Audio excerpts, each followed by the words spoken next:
போட்டு ஓடாம தருவான் துணி கட்டிட்டு வேக்கடக்க தருவான் முடியல சொல்றேன் அவுத்து போட்டு தெரிய மாட்டேன் பெரிய இடமா மாப்பிள்ளை வீடு கூரை வீடா மாடி வீடா மொத்த ஊடா மாடி வீடு மெத்த வீடு உயரமா இருக்கு மாதிரி அது விட்டு மொத்த வீடு மொத்த பூசி பத்துல போனோமா போனோமா கையில போனோமா சூத்தாச்சா வண்டியில போனோமா அது சூத்தாச்சா வண்டியா சூத்தாச்சா வண்டி தெரியாது முன்ன ரெண்டு புச்சுன்னு இப்படி ஒதுக்கணும்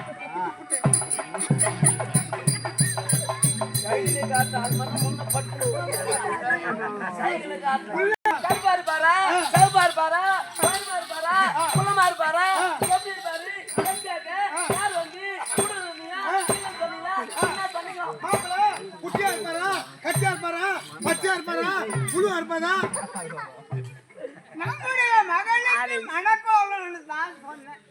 அது யாருக்குன்னு கேட்டியா? யாரு ஆசா அம்மா குழந்தை கல்யாணம்னு மேல இங்கேயும் அப்படியே தோதோன்னு ஆகுது அம்மாவுக்கு. நம்முடைய மகளை கேட்டு யாரு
ஐயோ துரியோதன மாற அச்சாவுக்கு வந்து பெரிய பணக்காரரு நம்ம பாண்டிய பொண்ணு கேட்டு வந்துறாராம். என்னுடைய அண்ணா இப்பதான் வெள்ள வெளியே சொல்றாரு.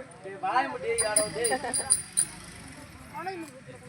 மகாராஜா தன்னுடைய மகனுக்கு சார் பெரிய பணக்காரன் என்னுடைய அண்ணா வந்துட்டாராண்டா வெண்காக என்னுடைய அண்ணாவே வந்துட்டாருன்னா எனக்கு என்ன குறைஞ்சது என்ன வருது கேள்வி கொடுக்குறீங்க கேட்டா சுத்தியா வாய்மாத்தி கேட்டா சுத்தியா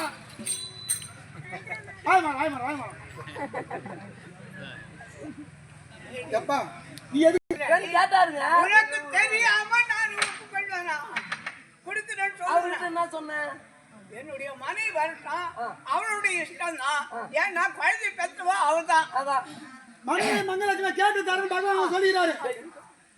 அப்படி கொடுக்க கூடாது இல்லையா? ஏண்டா அவர் வந்து பெண் கேட்ட உடனே அவரு தாமலை மாத்திருக்கலாம் பொண்ணு கொடுக்குறேன்னு சொல்லிருக்கலாம். ஆனா அவர் பத்தியா என்னுடைய மனைவி கேட்டு கொடுக்குறேன்னு சொல்லிக்கிறாரு பாரு. தாண்டா ஒத்துமை. நானும் என்னுடைய கணவரும் எவ்வளவு ஒத்துமையா இருந்தா மனைவி கேட்டு கொடுக்குறேன்னு சொல்லிக்கிறாரு பத்தியா ஒத்துமையா ஆயிரும்டா. ஒரு குடும்பம் இருந்தா கணவன் பேச்சு மனைவி கேட்கணும், மனைவி பேச்சு கணவன் கேட்கணும். அப்போதான் அந்த குடும்பம் ஒத்துமையா இருக்கும். அத போல யார் குடும்பம் கத்துன்ற பின்னியா எங்க குடும்பம் உங்க குடும்பம் உங்க குடும்பத்தை தெருல போடுமா ஏன் முன்னாடி விடுவா அனாவசியமா ஏன் முன்னாடி விட நீ எவ்வளவு மேலனியா ஏன் முன்னாடி கொடுத்த மரியாதையா கௌரவமா அக்கம் பக்கம் அடைஞ்சு கௌரவமா ஊரால் மதிக்க உடம்பியா மதிக்க சொந்த மதிக்க பந்த மதிக்க அடக்கி வச்சு குடும்பம் நானு என் முன்னாடி நானும் அவ்வளவு கௌரவமாக்குறோம். அங்க காவல் வேலை செய்யற பையன் காவல் வேலை செய்ய அவ்வளவு கிழிங்க உன் மனைவி அவ்வளவு மதிப்பா கொடுக்குறா அவ்வளவு மதிப்பு அவ்வளவு மரியாதை அந்த மதிப்பு சொல்லலாம்.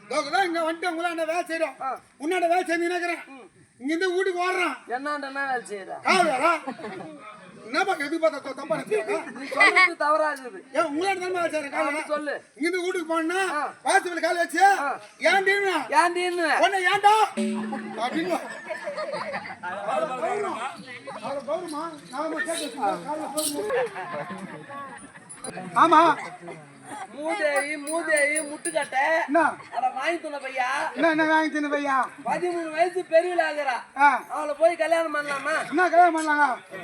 என் சித்தாத்தா பொண்ணது என் சித்தாத்தெல்லாம் வந்து டூரிஸ்ட் போனாங்க, கோயில் வரலாம் பார்த்துக்க காவல் வச்சு போனாங்க, தண்ணி போட்டு பார்த்தினா உடனே தகவல் ஆகி போச்சு, உடனே டோயின் அப்படியே அந்த மாதிரி வச்சுட்டாங்க. பெரியவளா என்ன எப்படி கொடுத்தியா? நான் சின்னவன் அக்கான்னு கூப்பிடணும் இல்ல தங்கச்சி உனக்கு கீழே பிறந்தா தங்கச்சி அக்கா போன்னு கட்டிக்கிறாடா பாவிய. ஆட விடுமா வாங்கி பிறக்காதாக்குது தப்பு இல்ல. மூதேவி ஏங்க என்ன சொன்னீங்க? நீதான் நட்டனீங்களே, அவன் கேட்கறான், நீ பதில் சொல்லிக்கிற. எங்க ஆதாரம் நான் கேட்டுக்கிறேன். பகவானா இதெல்லாம் ரொம்ப நல்லா ஆயிடுச்சு நீ கேட்டு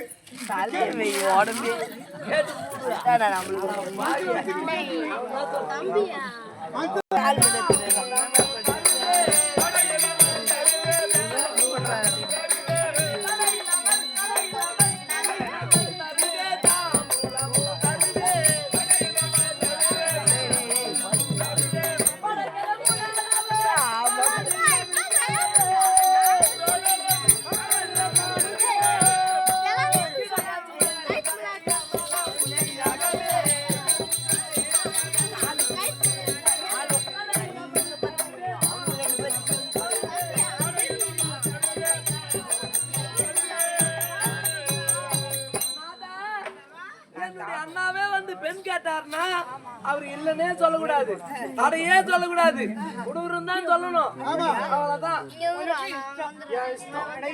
அடையே கிடையாது. எதடி மாதர சேரி படி பகை